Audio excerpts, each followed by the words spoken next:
దేవునికి స్తోత్రములు. మీ అందరికీ నా వందనములు. ఈరోజు దేవుని వాగ్దానము. మేలుతో నీ హృదయమును తృప్తిపరచుచున్నాడు. కీర్తనల గ్రంథము 103 అధ్యాయం 5వ వచనము. మన ప్రభువును రక్షకుడైన మన యేసయ్య మేలుతో మన హృదయమును తృప్తిపరచుచున్నాడు. మన తండ్రి అయిన యెహోవా దయాదాక్షిణ్య పూర్ణుడు, దీర్ఘశాంతుడు, కృపా సమృద్ధి గలవాడు. మన ప్రభువు మన అందరి ఎడల కృపను సమృద్ధిగా దయచేస్తున్నాడు. మన అందరి పట్ల దయను అనుగ్రహిస్తున్నాడు. మన అందరి పట్ల మన ప్రభువు దీర్ఘశాంతము వహిస్తున్నాడు. కరుణా కటాక్షములను మనకు కిరీటంగా ధరింపచేస్తున్నాడు. ఆయన మన దోషములన్నిటినీ క్షమించుచున్నాడు. మన సంకటములన్నిటినీ తీర్చుచున్నాడు. మన ప్రభువు మనల్ని సమాధిలో నుండి మన ప్రాణమును విమోచించుచున్నాడు. మేలుతో మన హృదయములను తృప్తిపరచుచున్నాడు. మన జీవితంలో సమృద్ధిగా మేలు కలుగజేస్తున్నాడు.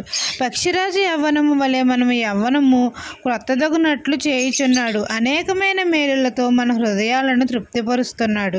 ఈ దిన వాగ్దానం నా జీవితంలో నెరవేరాలని కోరుకుంటూ దేవుని సువార్త పరిచర్యలో మీ సహోదరి. ఆమెన్.